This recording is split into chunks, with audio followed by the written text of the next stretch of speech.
Querido irmão, querida irmã, querido devoto e devota de Nossa Senhora Aparecida, seja bem-vinda ao nosso programa Magnífica. Esse programa que a Academia Marial de Aparecida, cada semana, proporciona para que a gente possa refletir sobre algum aspecto que nos dê um pouco mais de luz sobre a nossa piedade mariana, a nossa devoção mariana e nos ajude a compreender a beleza de Nossa Senhora dentro de toda a história da salvação, de toda a história da Igreja, de tudo aquilo que nós celebramos como expressões da nossa fé. E cada vez a gente traz alguém para bater um papo, para conversar, para esclarecer, para nos ensinar. E hoje eu tenho a alegria de acolher o caro confrade, jovem confrade, Padre Rodrigo José Arnoso, missionário redentorista, também formado na Sagrada Liturgia pelo Pontifício Ateneu Santo Anselmo de Roma. Está se doutorando em teologia, acho que pela PUC de São Paulo, se não me engano, né? E ele é professor no nosso Instituto de Teologia de São Paulo. Padre Rodrigo, seja bem-vindo ao nosso programa Magnífica, sinta-se à vontade. Padre Ulisses, muito obrigado pela acolhida e é sempre uma alegria estar participando deste programa, já é a terceira vez, parece-me que participo, e estar discutindo com vocês coisas importantes da nossa fé. Eu sempre costumo dizer que quando nós conhecemos a nossa fé, nós passamos a vivê-la de uma forma diferente e nós a vivemos como um profetismo no mundo, anunciando, comunicando o Evangelho, porque nós buscamos viver na nossa própria carne este Evangelho e damos testemunho dele porque ele se torna alegria não só para nós, mas para todos aqueles também que o acolhem em suas vidas. Eu acho que é tão importante, né, Rodrigo? Quanto mais a gente procura aprender, né, a gente tem maior facilidade de fazer aquilo que creio que São Pedro pede, né? Vamos dar a razão da nossa esperança, né? Qual é a razão da minha fé, da minha esperança? E quanto mais eu conheço, minha gente, mais a gente pode partilhar, mais a gente pode, dentro da igreja mesmo, participar com um pouco mais de autoridade. E nós estamos tentando recuperar essa dimensão tão importante de participação, de comunhão, de missão dentro da nossa igreja, porque o Papa está convidando a gente a que nos tornemos uma igreja sinodal, gente que caminha juntos e não é que vão lá os padres, os bispos à frente e o povo fica atrás assistindo. Não, vamos dar as mãos e caminhar juntos. E hoje a gente vai conversar um pouquinho sobre a liturgia mariana, né? Que é exatamente uma das especialidades do Padre Rodrigo. Quando a gente fala em liturgia mariana, o que significa isso, Padre Rodrigo? Nós temos que entender que a liturgia ela sempre tem como o seu centro Cristo. Sim. Mas é difícil falarmos de Cristo sem tocarmos naquela também que participou de uma forma muito significativa na geração do Cristo, que foi Maria. Nós na liturgia celebramos o fiat de Nossa Senhora, o seu sim. Deus a visitou e ao ser visitada por Deus, Maria então disse o seu sim. E neste sim nós sabemos que está uma resposta de amor a todo um plano de salvação. Então nós podemos dizer que nós celebramos aquela que ajudou, cooperou e foi exercer um papel fundamental, né, para que Deus pudesse se fazer carne, e é isso que é importante, para que Ele pudesse se fazer carne e viesse habitar no meio de nós. Ou seja, Deus, Ele se deixou tocar por todos nós, Ele se deixou contemplar por todos nós na pessoa do seu Filho. E Ele não fez isso de um jeito mágico. Nós poderíamos pensar, Deus poderia com um estralar de dedos fazer tudo isso. Não, Ele quis contar. Então, Maria, ela coopera e coopera significativamente. Sim. E tem um papel fundamental nessa cooperação, não é um papel qualquer. Eu diria, Rodrigo, isso me veio agora, na medida que você estava falando. O que é participar numa liturgia? É vivenciar o fiat de Maria, né? Ou seja, Deus toma iniciativa. Na liturgia também a gente celebra sempre o Espírito Santo atualizando para nós a graça redentora de Jesus. E a atitude melhor que a gente pode ter é acolher, né? É dizer, fiat, faça-se em mim aquilo que nós estamos celebrando, né? Então, eu acho que Maria é para nós o maior modelo de participação litúrgica. É interessante observar como ela é uma mulher que vive a sua fé. Então, ela recebe este convite, ela aceita este convite e ela já parte para servir logo após. Sim. Né? São Lucas já vai dizer que Maria ela é visitada pelo anjo, toda a liturgia é dialogal, ela tem um diálogo com o anjo, Neste diálogo, ela dá uma resposta, e numa celebração todos nós também somos chamados a dar uma resposta, ou seja, nós chegamos para participar porque fomos convocados por Deus. E a nossa presença em assembleia é uma resposta que damos a Deus. E Maria, ela faz essa experiência. Ela responde, ela logo após, né, ter esse diálogo, não compreendendo tudo ainda na sua plenitude, mas ela parte. Ela parte para anunciar aquilo que tinha vivido ao lado do anjo, né? Serei a mãe do Salvador. Não sabia o que seria tudo isso na sua vida, mas ela se faz anúncio também. E dá para nós, certamente, quase que um ícone, né, de uma celebração, porque é exatamente isso. Maria recebe, o Verbo se encarna, ela se cristifica, se enche desse Verbo eterno e imediatamente ela já vai levar para outros exatamente aquilo que ela havia recebido. Mas primeiro dependia do seu fiat, porque Deus não invade e não se impõe absolutamente a ninguém, né? Deus é amor, amor não se impõe, amor não invade. Eu acho que é muito bonito, porque só nessa cena que você estava descrevendo, quase que sintetiza tudo aquilo que é a essência de uma liturgia, de uma celebração bem feita, né? Deus que vem a nós, através de determinados sinais, né? Nós acolhemos e imediatamente partimos, porque é necessário levar para os outros. E esse culto agora, olhando mais para Nossa Senhora, Padre Rodrigo, esse culto a Nossa Senhora, digo dentro da liturgia, mas independentemente dentro da igreja, né? De onde brota e de onde vai se formando e crescendo na igreja exatamente esse culto a Maria? Não existem muitos documentos que nos ajudam Sim. a entender, né, a origem de tudo isso. Mas existe um documento que é fundamental, que são as páginas dos evangelhos. Então nós sabemos que ali nós vamos encontrar muitas referências a Maria, né? E nem fala Nossa Senhora, não se utiliza essa expressão, mas nós vamos ver, por exemplo, a mãe de Jesus, a referência, né? Quando olha, a sua mãe e os seus irmãos estão lá fora te esperando, outros que ainda mostram Maria como aquela que é a bem-aventurada, ou seja, né, a feliz, porque ela está vivendo toda aquela realidade ao lado do Filho. A ave cheia de graça, o próprio anjo vai se dirigir a Maria dizendo, olha, ave cheia de graça, o Senhor está contigo. Isso é muito interessante. A bendita entre todas as mulheres. Então nós podemos perceber a partir dessas expressões que já na igreja primitiva, porque esses relatos eles testemunham a experiência que essas comunidades estavam fazendo neste processo de construção e codificação também da fé. Estão registrando tudo isso para a posteridade. E ali nós vemos essas expressões que indicam já uma relação com a Mãe de Deus.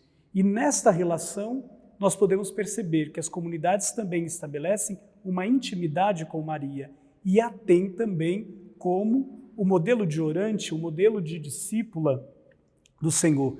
Tanto é que nos Atos dos Apóstolos nós já vamos ver lá recordado também que Maria estava entre os discípulos que rezavam. Então, nós vamos vendo que Maria ela se faz presente na vida destas comunidades, ela é recordada, se faz memória dela, da sua presença nessas comunidades, e daí podemos pressupor o seu importante papel dentro de toda essa história da salvação. Se as comunidades recordam, significa que Maria teve, mesmo muitos dizendo que ela fala muito pouco nos evangelhos ou nos outros textos, mas nós podemos constatar que ali ela se fez presente e a sua presença causou um impacto àquela comunidade que logo após os eventos da paixão, morte e ressurreição do Senhor, assumiram a missão de continuar a missão de Cristo. E claro que isso vai se desenvolvendo na história. Então nós vamos percebendo que os padres da igreja depois, eles começam a falar de Maria e ao falarem, aliás, ao refletirem sobre a encarnação de Cristo, eles não deixavam de lado a figura de Maria. Então nós já podemos falar aí que mesmo antes, né, do concílio de Nicéia, de Éfeso, desculpa, onde se falava da Theotokos, essa palavra difícil que é mãe de Deus, né, esse é o significado da palavra Theotokos, já existia toda uma afeição e toda uma aproximação da comunidade em celebrar Maria. Celebrar o Natal do Senhor era celebrar também esta participação de Maria na história da salvação. E claro que isso vai se desenvolvendo. E é interessante que no início da igreja não há uma distinção entre piedade popular e liturgia. Certamente. Né? Isto era vivido de um modo muito conjunto. As pessoas, elas rezavam, tinham os seus atos também devocionais, né? Não são como hoje os temos, mas já existia essa piedade popular e liturgia que dialogavam. Isso era muito, eram duas coisas que caminhavam intimamente. Nós vamos saber que vai haver este racha entre piedade popular e liturgia quando a liturgia deixa de comunicar o mistério, deixa de celebrar o mistério.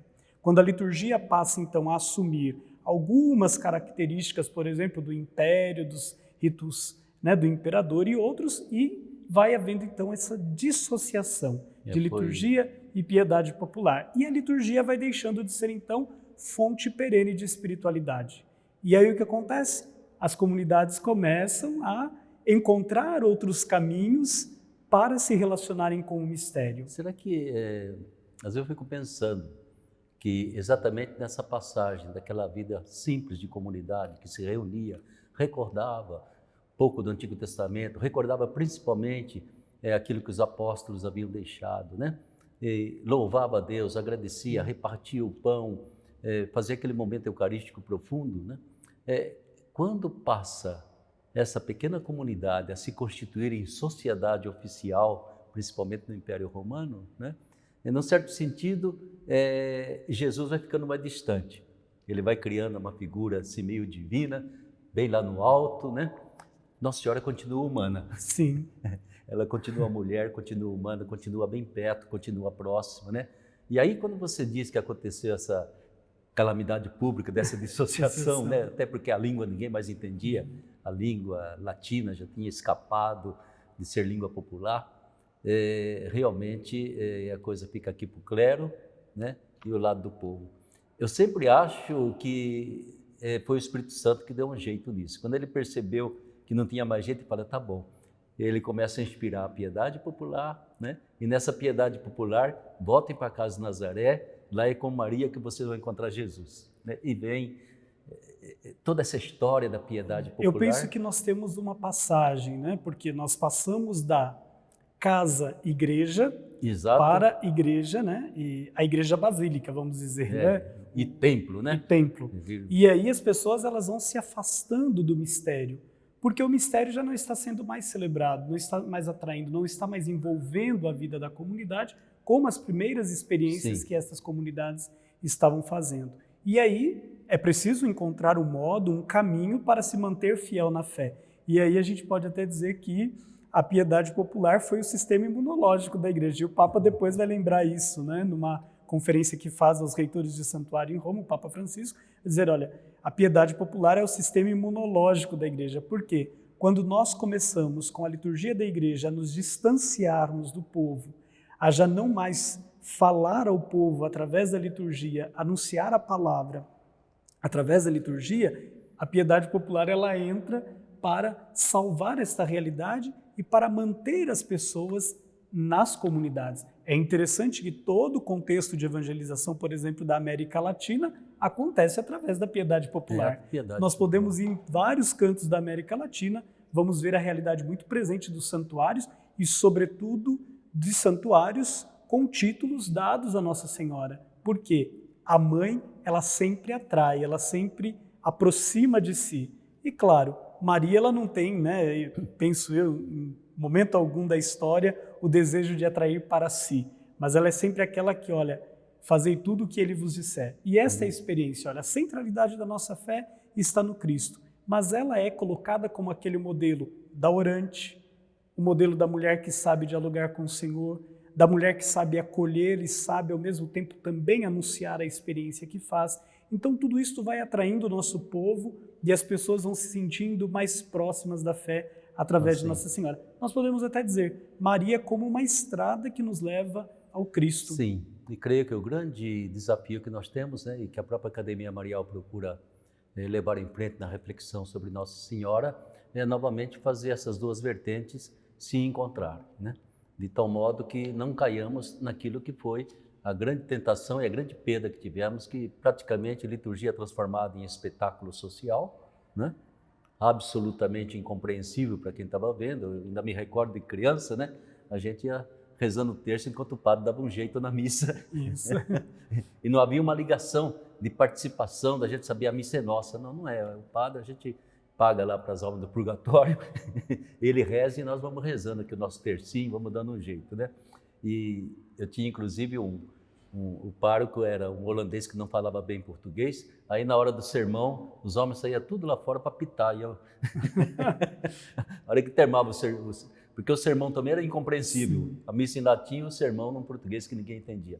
Mas eu acho que essa tentativa de reaproximação, né? E é um sonho, você mesmo dizia há pouco tempo conversando comigo, né? A liturgia ainda está, o movimento litúrgico continua, exatamente porque não tivemos ainda, há um pouquinho de paralelismo em tudo isso. Eu penso que nós vivemos um momento muito importante para a vida litúrgica da Igreja e que podemos dar passos grandiosos nesse sentido. Nos últimos tempos, nós observamos que todo aquele processo pensado, engendrado pelo Concílio Vaticano II, de uma liturgia que envolvesse as pessoas, preocupada com a participação ativa, consciente, frutuosa das pessoas, que era o grande sonho do concílio, dos padres conciliares, isso foi se arrefecendo, foi se diminuindo, esfriando na Igreja, porque começou-se a surgir o nostalgismo litúrgico, eu diria até uma arqueologia litúrgica, em que nós mudamos de um conceito de liturgia, que é uma participação, né, no serviço sacerdotal de Cristo, em vista de prestar um culto a Deus, né, glorificar a Deus e santificar a humanidade, santificar o homem, para um conceito de liturgia o seguinte: liturgia é cumprir regras, é cumprir rubricas, é um juridicismo estéril que não nos leva a lugar nenhum. E às vezes meio estético, né? Isso. Mas... há um conceito, na verdade, muito mais estético do que teológico da liturgia. E aí, por que eu digo que hoje nós estamos vivendo um tempo importante? Porque o Papa Francisco tem chamado a nossa atenção para isso. O que de fato é a nossa liturgia? É um espetáculo ou a celebração do mistério? O que nós fazemos na liturgia? Celebramos memória ou um grande teatro? E aí Francisco vem e diz, olha, é memória, né? É memória. E nós nos encontramos e neste encontro nós atualizamos a história da salvação. Isso. Como? Participando. Então, por isso que eu digo, é um momento oportuno porque toda a Igreja é chamada a rever e a pensar. A reforma litúrgica, ela não acabou. Nós estamos aí, no próximo ano, celebrando 60 anos da publicação da Sacrosanto Concílio, que foi a Carta Magna sobre a liturgia, né? O documento mais importante do Concílio sobre liturgia. E nós sabemos, quando nós olhamos este documento, que nós precisamos avançar muito. Sobretudo porque o documento ele vai dizer assim, olha, a vida litúrgica da Igreja, a vida espiritual da Igreja, ela não se reduz apenas à liturgia, mas existem outros modos. E quais são esses outros modos? Nos convida a ir para a piedade popular. A piedade, entende? E aí está o desafio, nós ainda não conseguimos fazer esta passagem. Pior ainda quando você percebe grupos de católicos, né? Que quando você fala a palavra mistério, eles acham que é rezar de novo em latim. Eles acham que é de novo voltar, entende? Aquele passado que a gente ficava olhando e imaginando o que o padre está fazendo lá na frente, né? Eu acho que são coisas assim que ainda... eu sempre imagino, né? Esse encontro maravilhoso em que realmente o mistério é o Cristo ressuscitado, refazendo a sua obra para nós, né? É o lado, digamos assim, teológico que vem, ou cristológico que se refaz para Pascal, né? E o lado aqui da piedade popular, estamos nós ali com Nossa Senhora para chegar e fazer esse ponto de encontro exatamente entre filho e mãe, entre o mistério divino da Trindade e esse povo que caminha, né, e busca a Deus, mas numa forma realmente que eu acho tão importante, de encontro humano e fraterno, né, que ainda fica a desejar muitas vezes. É porque nós tiramos a dimensão humana da liturgia e nós não podemos perder isso, né? A liturgia hoje ela reflete muito sobre a questão da antropologia litúrgica. A humanidade ela celebra, os homens e mulheres celebram o mistério. Então não é a igreja pedra que celebra, mas é a igreja viva. Então nós precisamos olhar isso. E como que esta comunidade celebra? E aí nós temos os diversos elementos, as culturas, nós temos que levar em consideração as diversas culturas. Talvez algumas expressões culturais na América Latina podem me assustar num primeiro momento, Mas, na verdade, aquilo é um modo do povo se encontrar com Deus, né? Então, talvez nós ainda precisamos pensar, Deus ele se manifesta através do seu Espírito na diversidade. E aí fica difícil pensarmos, às vezes, somente algo para toda esta igreja que é plural. E é tão importante, né? Porque, de fato, nós dependemos inteiramente da produção romana, né? Principalmente na liturgia. A piedade está aqui, muitas vezes com as suas falhas e tudo mais, né? Mas hoje nós já percebemos que o povo percebe uma basílica de Nossa Senhora Aparecida, é onde a gente vai celebrar a palavra de Deus, né? E vai celebrar o mistério da Eucaristia, né? Mas às vezes eu fico pensando assim, aqui está a gente ao redor do bispo, do sacerdote, ali no altar central, né? E o povo está passando lá diante de Nossa Senhora, fazendo a sua oração. Eu falei, quando é que a gente vai fazer um ponto de encontro, né? O ponto de encontro eu acho muito bonito quando o povo já vem e traz a imagenzinha de Nossa Senhora e fala, ela está aqui na celebração conosco, né? Mas fica ainda, até simbólico, né? Lá passa o povo tranquilo, conversando com a mãe e tudo mais, e nós estamos aqui cantando, rezando, e a gente vestido de paramento, fazendo aquela cerimônia toda, né?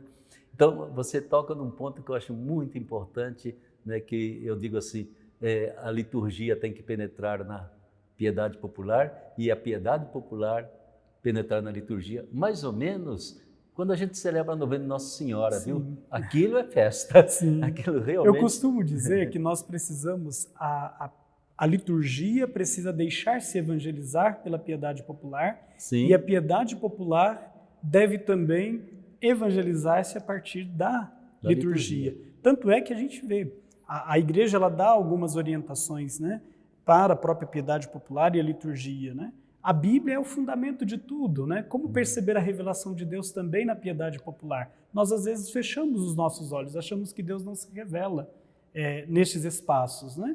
Eu até escrevi há um tempo atrás, né, o santuário como lugar da piedade popular e a piedade popular como lugar teológico.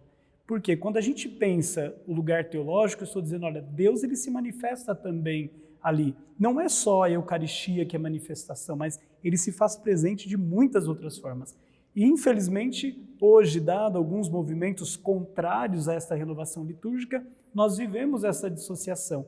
E, às vezes, essa dissociação leva a algumas ações que acabam sendo até heréticas, porque não é nem piedade popular e nem liturgia, mas são respostas subjetivas a desejos pessoais. Enquanto todo ato litúrgico e todo ato de piedade popular são atos comunitários, são atos da comunidade. Então, é isso que nós precisamos recuperar, né, com grande força. Ou seja, a gente tem um caminho bastante longo para fazer. Não? Diria que não só um caminho longo, mas uma estrada que talvez não vamos ver tudo realizado, mas podemos lançar as bases. Mas eu acho que é muito importante, você tocou num ponto anteriormente que eu acho importante, e tudo isso a gente tem que fazer em pequenos passos, porque se der um salto, cai, né?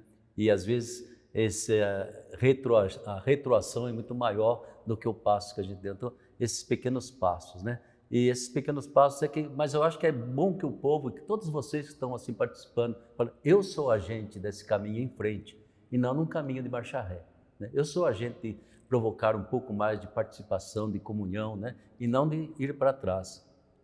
Eu acho muito importante tudo isso, né? Eu sempre sonhei que um dia uma missa será semelhante a uma noite de novena de Nossa Senhora, né? Em que há toda uma participação do povo, um envolvimento até emocional, né? Sem que volte a ser espetáculo sagrado, popstar e essas coisas que de vez em quando a liturgia também se torna, né? E principalmente que a presença ali naquele espaço dito sagrado, que ainda é meio machista, né? Aquele espaço seja de todos, né? Um espaço que todo mundo está ali, cada um exercendo o seu ministério, mas que quando nós fizemos a Basílica, eu falei, olha, não coloque nenhuma divisão entre altar e o povo, porque tudo é povo, tudo é assembleia, todo mundo, né? Depois, por questões aí mais práticas, põe umas divisões. Mas eu fico sonhando, sabe, Rodrigo, um dia que realmente aquilo que até certo ponto, não sei se você conhece, eu tenho estudado, mas eu acho que até certo ponto o rito bizantino mantém, entende? Que talvez ali não haja tanta distância entre piedade popular e celebração litúrgica, né? Porque eles não tiveram essa história de quebra tão forte. O rito bizantino, né? O oriental, ele não viveu algumas situações, né? Que nós vemos essas questões de briga por causa da presença real ou não Sim, de Jesus sim. na Eucaristia, a questão da devoção, tanto é que é muito estranho para um bizantino, alguém do rito bizantino, você perguntar assim para ele: quando vocês se recordam de Nossa Senhora na liturgia? Rapidamente eles vão responder: em todos os momentos, porque ela se faz presente do início ao Até fim o do fim, rito. E nós, às vezes, nos preocupamos porque rezamos uma Ave Maria dentro da liturgia. Mas e quando nós proclamamos o Evangelho em que o anjo dialoga com Maria e depois ela sai às pressas? Então, assim, talvez a gente precisamos nos inspirar nesses irmãos, né? Porque a igreja ela respira com os 2 pulmões, nos inspirarmos neles também para revermos a nossa liturgia e a riqueza também que podemos ter de reconhecer o papel de Maria também dentro da celebração, né? Não só da Eucaristia, mas também de todos os outros sacramentos, porque quando a gente olha os outros rituais, sempre tem essa referência a Maria como este modelo, porque não é possível falar do mistério de Cristo sem fazermos referência ao mistério, né, à participação da mãe. E creio que nesse processo que a gente vai tentando levar em frente, é exatamente o que a Academia Marial de Aparecida está fazendo. Esse curso de Mariologia é muito importante também, assim, essa pós-graduação em Mariologia, e o padre Rodrigo agora lecionou pela primeira vez desse curso, então é tão importante perceber que é isso que vai abrindo o caminho para nós. Nós queremos que vocês, batizados, leigos e leigas, vão se tornando bem conscientes, porque por amor de Deus, não podemos dar marcha ré num tipo de clericalismo, liturgicismo, né? E nem podemos voltar também a determinadas superstições que isolavam Nossa Senhora totalmente do mistério da salvação, de seu papel na história da salvação. A gente tem que chegar novamente através da Bíblia, né? Sim. E por isso que a gente está revestindo a Basílica com a Palavra de Deus, a gente perceber, nós estamos dentro de uma história da salvação, entende? Porque Deus não se cansa de amar a gente e Ele vai até o fim dos séculos tentando fazer com que a gente participe dessa história. Aí, Padre Rodrigo, muito obrigado, viu, pela sua participação. Eu gostaria que você encerrasse aí dando um pequeno resumo de tudo isso que nós conversamos e principalmente convidando esse nosso povo a ser agente de transformação, agente de caminhada, a realmente viver essa igreja sinodal. A igreja é nossa, nós somos igreja, somos povo de Deus, a liturgia é nossa e somos nós que celebramos.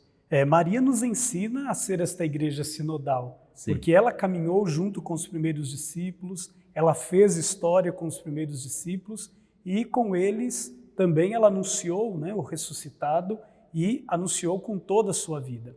Então, assim, nesse momento de encerramento, eu gostaria de falar só de um livro litúrgico desconhecido por todos Sim. nós, que são as missas a Nossa Senhora, né, que foram traduzidos aqui no Brasil há pouco tempo. Nós temos esse missal, ele surgiu em 1986, 87, em virtude do ano mariano proclamado por São João Paulo II, e ali nós temos 46 formulários enriquecidos com textos bíblicos que nos ajudam a celebrar os diversos títulos marianos. Engraçado, quase 90% desses títulos nasceram no coração do povo. E ali, esses textos eles são enriquecidos com leituras bíblicas que dão o fundamento destes textos.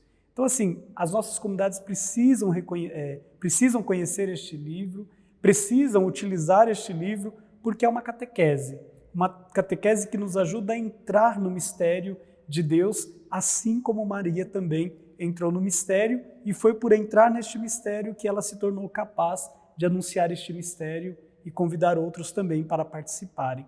Então, que cada um possa também, né, se dedicar a conhecer um pouco de Nossa Senhora e conhecer como ela nos ajuda a viver a nossa fé, a viver o profetismo, a viver o nosso batismo na igreja. E é tão importante. Nossa Senhora, certamente, ela é intercessora.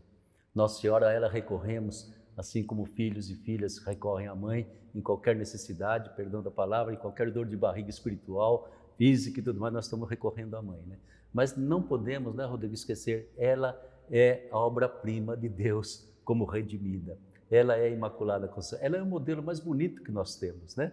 A gente gosta, às vezes, de se espelhar assim em alguma pessoa, e Deus nos deu essa figura, Maria Santíssima. Nela, Deus conseguiu ter um sim perfeito a Ele, e nela Deus conseguiu modelar essa mulher de tal modo que ela pôde ser a mãe do nosso Salvador Jesus.